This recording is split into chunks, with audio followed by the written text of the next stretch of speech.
पानी ऊपर से निकल के आ रहा है और उससे साफ जाहिर होता है कोई आकृति, जैसे कोई भगवान शिव की आकृति है। आज आपको अच्छी खुशखबरी मिल जाएगी, सब फ्री हो जाएंगे और वो लोग सब बाहर आ जाएंगे।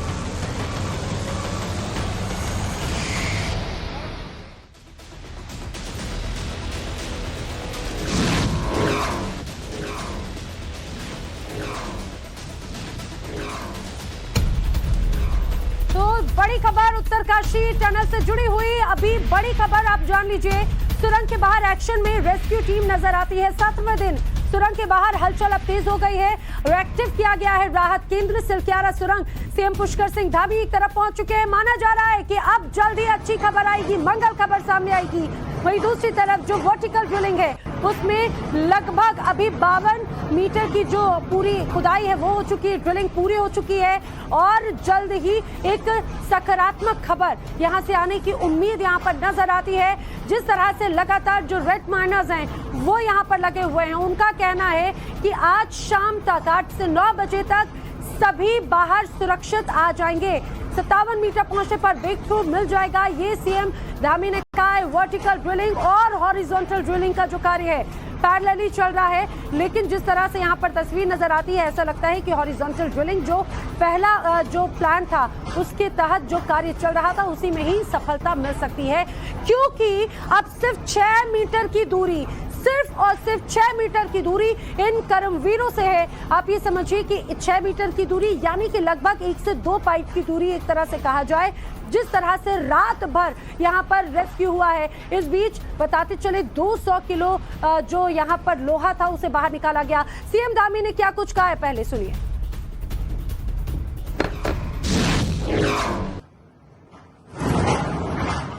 लगभग 52 मीटर जा चुका है। ऐसी संभावना है कि 57 मीटर के आसपास जो है ब्रेक थ्रू हो जाएगा।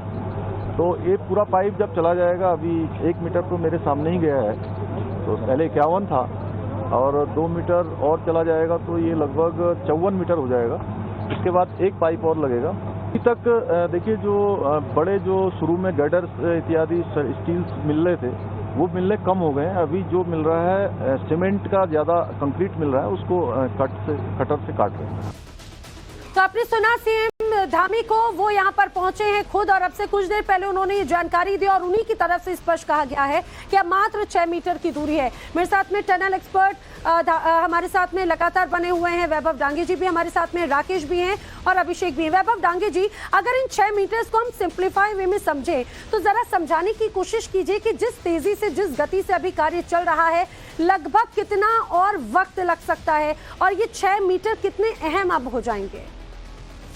देखिए, जैसे मुख्यमंत्री धामी जी बता रहे थे, वहां की रेस्क्यू टीम का जो असेसमेंट है कि लोहे के जो गर्डर्स या सरिया जो बार बार ऑपरेशन को डिरेल कर रही थी या ऑपरेशन में बाधा अवरोध उत्पन्न कर रही थी, वो लगभग अब खत्म हो चुके हैं। तो जो टनल का जो नीचे वाला हिस्सा जो मलबे के साथ जो कंक्रीट गिरा है वो ज्यादातर होने की संभावना अब सब लोग व्यक्त कर रहे हैं और जो हमारे रेड माइनर्स टीम है वो तेजी से उसको हटाने का काम कर रही है। और अगर जो असेसमेंट हमारी रेस्क्यू टीम का है अगर वो सही निकलता है तो लगभग हर 1 घंटे में 1 मीटर हम आगे जा सकते हैं, क्योंकि हमारे राइट माइनर्स टीम क्योंकि माइनिंग में हमेशा काम करते हैं। एक ऑपरेटर मैं जानता हूं जो नागपुर से यहाँ आया है, तो वो इसमें बहुत एक्सपर्ट है और वो तो इससे भी छोटी सुरंग में जाकर राइट माइनिंग का काम करते हैं, लेकिन उसमें निश्चित रूप से बहुत ज्यादा डेंजर रहता है।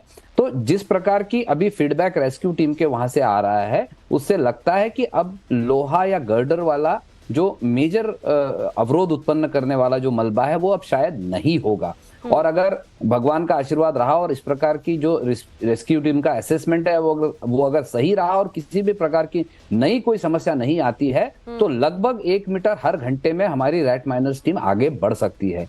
उसके हिसाब से हम अगले 5-6 घंटे में निश्चित रूप से ब्रेक थ्रू की पोजीशन तक पहुंच सकते हैं। अगर हर 1 घंटे में 1 मीटर की भी, अगर सिंपल वे में समझे, हर 1 घंटे में अगर 1 मीटर की खुदाई होती है तो लगभग 6 से 7 घंटे का वक्त अगर बहुत और हमारे ब्रेक थ्रू में लगेगा। मैं इसमें जोड़ना चाहूंगा कि हमारा ब्रेक थ्रू होने के बाद में रेस्क्यू टीम को ये भी देखना होगा कि जहां ब्रेक थ्रू हुआ है और हमारा टनल पाइप आर पार हुआ है क्या वहां उस तरफ ऐसी स्थिति है कि हम वहां से हमारे 41 श्रमिक भाइयों को उस पाइप में चढ़ा सकते हैं, या वहां भी इस प्रकार का कोई मलबा गिरा है जहां पहले ठीक से उनके लिए जगह बनानी पड़ेगी? सर ये भी टेक्नोलॉजी वाइज समझा जा रहा है। इसको लेकर मैं जरा इंफॉर्मेशन राकेश पांडे से ले लेती हूँ। राकेश, जो वैभव डांगे जी बोल रहे हैं जहां पर ब्रेक थ्रू हुआ था, जो एक तरह से ट्रैप जोन है, वो उधर किस तरह की अभी परिस्थितियां हैं?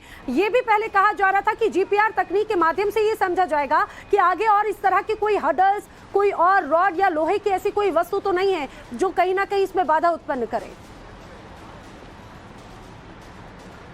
नैना, देखिए, जीपीआर की बात पुरानी हो गई। जीपीआर की एक रिपोर्ट आई थी, रिपोर्ट का एनालिसिस शायद ठीक से नहीं हुआ और उसके हिसाब से काम नहीं हुआ, इसीलिए ऑगर के ब्लेड फंस गए थे और इसीलिए ये ऑपरेशन खींचा, नहीं तो शायद हो सकता है कि ऑपरेशन पूरा हो सकता था। नंबर 2 बात है 52 मीटर जो धामी ने कहा था, मुख्यमंत्री धामी ने कि 52 मीटर हम पहुंच गए हैं, 57 मिनट पर ब्रेक थ्रू मिलेगा तो 5 मीटर, 1 घंटे में 1 मीटर तो 5 घंटे में 5 मीटर, समय आप जोड़ लीजिए। हलचल किस तरीके से बढ़ी है देखिए। एक जो आर्मी की छोटी सी आपको गाड़ी जेसीबी जैसी दिखाई दे रही है, वो बार बार अंदर और बाहर जा रही है, कुछ सामान वो लेकर आ रही है। ये असेस करने के लिए आई हुई थी आर्मी के इंजीनियर्स यूनिट की जो टीम थी, जो ऑफिशियल्स आए हुए थे, उनके साथ ही आई हुई थी। ये देखिए ये गाड़ियां, ताकि वहां पर लोगों को असिस्ट हो सके। लगातार मशीनों का अंदर आना बाहर जाना। एनडीआरएफ के जवानों को दिखाते हुए मैं थोड़ा सा आपको एक्सप्लेन करता हूं। देखिए बाकायदा वो गियर्स पहनकर आज रेडी हैं। उनके घुटनों पर देखिए आपको काले रंग का गियर दिख रहा होगा, उनके कोहनी पर देखिए, थोड़ा सा जूम करिएगा हरिंदर, उनके कोहनी पर भी आपको गियर दिख रहा होगा, क्योंकि जैसे ब्रेक थ्रू मिलेगा, जैसे सिग्नल मिल जाएगा कि ठीक है रूट क्लियर है, अब आप जा सकते हैं, अंदर जा सकते हैं, तो तुरंत ये क्रॉल करते हुए जाएंगे। ऐसे में घुटने, कोहनी और सिर की सुरक्षा सबसे ज्यादा जरूरी होगी, क्योंकि बीच में वो पूरी लोहे की पाइप है, फिर उसके बाद अंदर जाकर उन लोगों को निकालना। तो देखिए वो गियर्स पहनकर आज रेडी है और उन्हें ब्रीफ किया जा रहा है, क्योंकि अगर ठीक तरीके से जो मुख्यमंत्री धामी ने कहा था, मुख्यमंत्री धामी ने कहा था कि अभी जो मलबा में मिल रहा है, क्योंकि उनसे ये सवाल पूछा गया था कि मौजूदा दौर में हार्डल्स किस तरीके के हैं, तो उन्होंने कहा था कि अभी तो सिर्फ सीमेंट के टुकड़े मिल रहे हैं, इस तरीके का कोई बहुत हार्ड मलबा टुकड़े मिल रहे हैं, और जिसे आसानी तो नहीं, फिर भी लेकिन जो तमाम दिक्कतें आ रही थी उस लिहाज से उसको बहुत आसानी से निकालने की कोशिश की जा रही है। लेकिन अभिषेक, आखिर की ये जो 6 मीटर की दूरी है, ये अपने आप में काफी इंपॉर्टेंट विद चैलेंजेस भी, और मुझे लगता है कि भगवान का साथ और मौसम का भी साथ आज जरूर मिल रहा है इस पूरे रेस्क्यू में, जो तस्वीर देखकर मैं समझ पा रही हूँ। देखिए जो तस्वीर है वो काफी सुखद है। देखिए मैं जहां खड़ा हूं उस समय आप धूप देख सकती हैं, लेकिन 2 दिन से पिछले मौसम का जो अलर्ट था और लगातार अलर्ट बना हुआ था, उसको देखते हुए लग रहा था कि कहीं ना कहीं मौसम रोड़ा अटकाएगा इस पूरे मामले में। देखिए वर्टिकल ड्रिल ऊपर से चल रही थी, नीचे से टनल का काम चल रहा था, लगातार यहाँ मौसम खराब था। लेकिन आज जो देख सकते हैं आप, धूप देख सकते हैं और आवाजाही देख सकते हैं। लगातार देखिए पुलिस की आवाजाही बढ़ गई है, मशीनों की आवाजाही लगातार तेजी के साथ अंदर हो रही है। ये बहुत शुभ संकेत है। देखिए एसडीआरएफ के जवान वहां खड़े हो गए हैं, ऊपर एनडीआरएफ की टीम। देखिए ये तस्वीर मैं दिखाना चाहूंगा, शशिकांत जी ऊपर थोड़ा सा दिखाएगा। देखिए ऊपर की जो तस्वीरें हैं, एनडीआरएफ ब्रीफिंग शुरू हो गई है कि आखिर कैसे करना है, कैसे लेके आना है। नीचे सामुदायिक केंद्र है, आप उसे भी देख सकते हैं। देखिए चिकित्सा राहत केंद्र बनाया हुआ है, उसकी जो तस्वीरें हैं वहां तैयारियां पूरी हो चुकी हैं। रास्ता दिखाना चाहूंगा, देखिए जिस रास्ते पे से होके गुजरना ही है एम्बुलेंस को, ये देखिए ये रास्ता तैयार होना शुरू कर दिया गया है। देखिए लगातार यहाँ पानी भरा हुआ था, इस रास्ते को बनाने का काम शुरू हो गया है। इन सभी बातों से इंडिकेशंस ये जरूर मिलते हैं कि बहुत ही जल्द वो समय नजदीक है जिसका इंतजार बहुत ही जल्द वो समय नजदीक है। जैसा कि अभिषेक बोल रहे हैं कि जब ये हमारे 41 कर्मवीर खुले आसमान में आजाद होंगे अंदर, जिस तरह से अभी यहाँ पर रेस्क्यू ऑपरेशन चल रहा है, पल पल की अपडेट सिर्फ टाइम्स ऑन भारत पर सबसे पहले हम आपको बता रहे हैं। बड़ी खबर जारी, रुक रहे एक छोटे से ब्रेक के लिए।